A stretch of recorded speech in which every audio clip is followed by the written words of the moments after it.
تو اس حدیث سے پتا چلا کہ طہارت مومن کی پہچان ہے، مومن پاکیزگی والا ہوتا ہے۔ موطا شریف میں حدیث پاک ہے، میرے آقا کریم مسجد نبی میں تشریف فرما تھے، ایک عرابی آیا تو داڑھی کے بال بھی بے تحاشا بڑے ہوئے تھے، سر کے بال بھی، اور ایک دوسرے میں یوں پیوست تھے کہ وہ عجیب سا لگ رہا تھا۔ میرے آقا کریم نے ہاتھ کے اشارے سے باہر جانے کا حکم دیا، باہر چلا گیا وہ عرابی، بال کٹوا کے صحیح طریقے سے داڑھی اور سر کے بال اچھے انداز میں، جو غیر ضروری بال بڑے ہوئے تھے سر کے اور داڑھی کے، وہ کٹوا کے آیا، غسل کر کے ستھرا ہو کے آیا۔ موطا شریف میں میرے آقا کریم نے فرمایا یہ انداز اچھا ہے یا وہ اچھا تھا جس میں لگتا ہے کہ بندہ شیطان بنا ہوا ہے؟ تو گویا اس حدیث سے پتا چلا گندگی شیطان کی پہچان ہے، گندگی شیطان کی پہچان ہے۔ اور شروع میں عرض کر چکا ہوں کہ پاکیزہ لوگوں کی منزل جنت ہے، گندے لوگوں کی منزل دوزخ ہے۔ شیطان کہاں ہوگا؟ دوزخ میں ہوگا۔ تو گویا جو گندگی اپنا رہے ہیں وہ شیطان کے قرب کا راستہ اپنا رہے ہیں۔ میرے آقا کریم نے اس عرابی سے فرمایا مسجد سے جاؤ اور اپنی یہ حالت درست کر کے آؤ۔ اس کے جو بال الجھے ہوئے تھے اس نے بال وہ ترشوائے ہیں اور صاف ستھرا ہو کے پھر مسجد میں آئے۔ اس سے یہ بھی پتا چلتا ہے میرے آقا کریم صفائی ستھرائی کو پسند فرماتے ہیں۔ ابو داؤد شریف میں حدیث پاک ہے، ام المومنین حضرت سیدہ عائشہ صدیقہ رضی اللہ تعالی عنہا اس کو روایت کرتی ہیں، جمعۃ المبارک کا دن اسلام نے بطور خاص رکھا ہے، خاص فضیلت والا دن، ہفتے بھر کے دنوں کا سردار۔ اس دن میں حضور نے ارشاد فرمایا کہ جسے گنجائش ہو وہ اپنے اوپر بوجھ نہ سمجھے تو اسے چاہیے کہ 2 کپڑے الگ سے رکھ لے جنہیں پہن کے جمعے کی نماز پڑھنے کے لیے آئے۔ تو 1400 سال گزر گئے ہیں، امت کا معمول ہے جمعۃ المبارک کے دن اکثر لوگ جو ہیں وہ غسل کر کے اور ستھرے کپڑے پہن کے آتے ہیں جمعہ پڑھنے کے لیے۔ یہ حضور کی حدیث پاک ہے، ابو داؤد شریف میں یہ حدیث پاک ہے۔ فرمایا اپنے اوپر بوجھ نہ سمجھو، اس کو اپنے لیے حرج نہ سمجھو، بلکہ جسے گنجائش ہو وہ اپنے لیے جمعۃ المبارک کا لباس الگ رکھ لے، یعنی دھلا ہوا لباس پہن کے آؤ نماز جمعہ پڑھنے کے لیے۔ اور آج بھی امت اس پر عمل کر رہی ہے۔ 95% لوگ ایسے ہیں جو جمعۃ المبارک کے دن آتے ہیں تو غسل کر کے اور ستھرے کپڑے پہن کے آتے ہیں نماز جمعہ پڑھنے۔ اسلام پاکیزگی کا دین ہے، جہاں ایک طرف صفائی ستھرائی کے فضائل بیان کیے ہیں وہیں دوسری طرف گندگی پر وعید بیان کی۔ اکثر آپ نے یہ حدیث پاک سنی، میرے آقا کریم نے ارشاد فرمایا آپ سواری پہ سوار ہیں اور سواری 2 قبروں کے پاس سے گزری ہے، سواری اچھلی تو حضور نے فرمایا جانتے ہو میری سواری کیوں بدک رہی ہے؟ سواری نے 2 قبروں میں عذاب دیکھا ہے۔ ایک قبر والا وہ تھا جو پیشاب کے چھینٹوں سے اپنے آپ کو نہیں بچاتا تھا اور دوسرا چغلی کرتا تھا۔ اس سے بھی پتا چلا کہ پاکیزگی اختیار نہ کرنا، گندگی میں رہنا یہ عذاب قبر کا باعث۔ فرمایا ایک وہ تھا جو پیشاب کے چھینٹوں سے اپنے بدن کو نہیں تھا بچاتا، اس وجہ سے قبر میں عذاب ہو رہا۔ تو اسلام نے گندگی پر وعید بھی بیان کی۔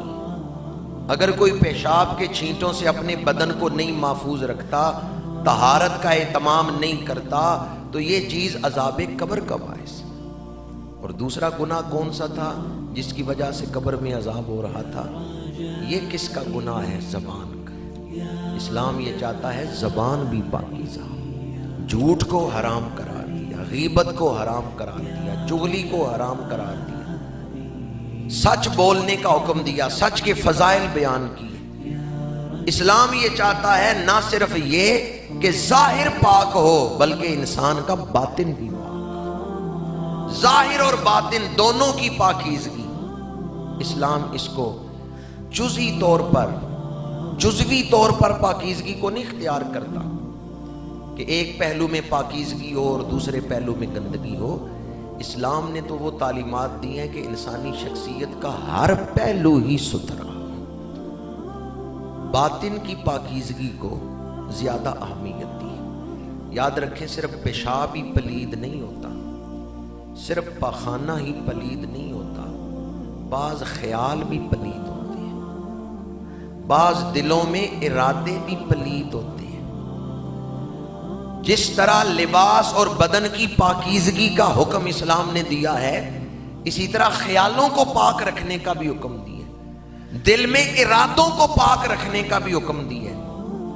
وَذَرُوا ظَاهِرَ الْإِثْمِ وَبَاطِنَهُ، فرمایا ظاہری گناہ بھی چھوڑ دو اور باطنی گناہ بھی چھوڑ دو. وَأَمَّا الَّذِينَ فِي قُلُوبِهِم مَّرَضٌ فَزَادَتْهُمْ رِجْسًا إِلَىٰ رِجْسِهِمْ، وہ لوگ جن کے دلوں میں مرض تھا، ان کے دلوں میں گندگی پر گندگی بڑھ گئی. یعنی دل کے جو امراض ہیں، تکبر ہے، غرور ہے، گناہوں کی محبت ہے، خواہشات نفسانی کی پرستش ہے، یہ گندگی ہے جو دل کو لاحق ہوتی ہے. یہ بھی ایک پلیتی ہے. قرآن کہتا ہے یہ بھی پلید. رجسن الی رجسہم، یہ برائی کی چاہت، گناہوں کی محبت، یہ بھی ایک پلیتی ہے جو دلوں کو لاحق ہوتی ہے.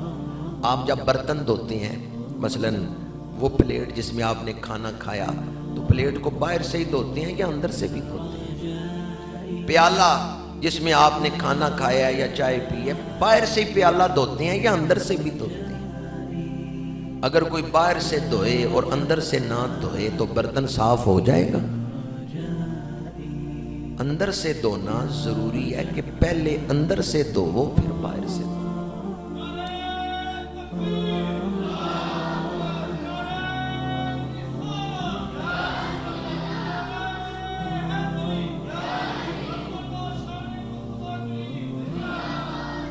باروں باری بوکر چھڑ دے سٹ اندر دا کوڑا.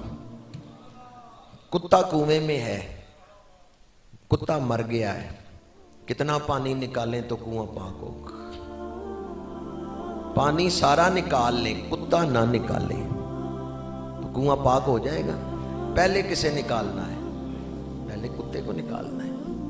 اگر کتا تو نکالے نہ، اس کی مردہ لاش تو کنویں کے اندر ہی رہے، پانی سارا نکال لیں کنواں نہیں پاک ہوگا. باروں باری بوکر چھڑ دے سٹ اندر دا کوڑا. اٹھ فریدہ ستیا تے جھاڑو دے مسیت، تو ستا رب جاگدا تیری ڈاڈے نال پرید. اٹھ فریدہ ستیا تے جھاڑو دے مسیت. یہ حج کی مراد ہے صوفیان کے دل. انسان گھر کے اندر رہتا ہے یا گھر کے باہر رہتا ہے؟ چند لوگ ہی اندر رہتے ہیں. انہیں ایک بندے نے نیا مکان بنایا، خوبصورت نقشہ ہے اس کا، ڈھانچہ تیار ہو گیا. اب وہ اندر کام نہیں کرواتا، نہ فرش تیار کرتا ہے، گڑے پڑے ہوئے ہیں، بھرتی بھی نہیں ڈالی، دیواریں بس اینٹیں لگی ہیں، پلستر نہیں ہوا دیواروں پہ، اندر وائرنگ بھی نہیں ہوئی، رات کے وقت اندھیرا ہے، اندر پانی کا بھی کوئی انتظام نہیں. لیکن باہر سے اس نے عمارت کو بڑا خوبصورت تیار کریا، سنگ مرمر لگوایا، قیمتی گیٹ لگوایا. کیا اس گھر میں لوگ آ کے رہ سکتے ہیں؟ بندہ کہ بھی اتنا عالی شان محل نظر آ رہا ہے، دیکھیں کیسا خوبصورت سنگ مرمر لگا ہوا ہے، دیکھیں فرنٹ ایلیویشن کتنا خوبصورت ہے. تو آپ کہیں گے رہنا اندر ہے، باہر نہیں رہنا. مکان باہر سے خوبصورت نظر آ رہا ہے لیکن باہر کی دیوار کے پاس ٹیک لگا کے تو نہیں رات گزارنی. اندر پانی کا انتظام کوئی نہیں، اندر بجلی کی وائرنگ کوئی نہیں ہوئی، اندر دیواروں پہ پلستر بھی کوئی نہیں ہوا، فرش بھی کوئی نہیں تیار ہوئے، مٹی کی ڈھیریاں لگی ہوئی ہیں، بھرتی بھی نہیں ڈالی. ڈھانچہ تیار ہے لیکن باقی ساری توجہ مکان کے باہر تھی، اندر سے تیار نہیں کیا. رہنا کہاں ہے گھر والوں نے؟ جس طرح گھر والا اندر رہتا ہے نا مکان کے، تو زیادہ ضروری ہے اندر سے تیار کرو. اسی طرح انسان اندر رہتا ہے. آج کے انسان کی ساری توجہ اپنے باہر پر ہے. تم جسم کے خوش رنگ لباسوں پہ ہو نازاں، میں روحوں کو محتاج کفن دیکھ رہا ہوں. رہتا انسان اندر ہے. اور اگر کسی نے اپنے دل کی صفائی اور پاکیزگی کا اہتمام نہیں کیا، اپنے ظاہر پاری ساری توجہ دی ہے تو کبھی اس کے دل کو سکون نہیں مل سکتا۔ آج دلوں کو سکون کیوں نہیں ہے؟ کہ ہم نے اپنے اندر کی طہارت کا اہتمام نہیں کیا۔ بعض بیماریاں ایسی ہیں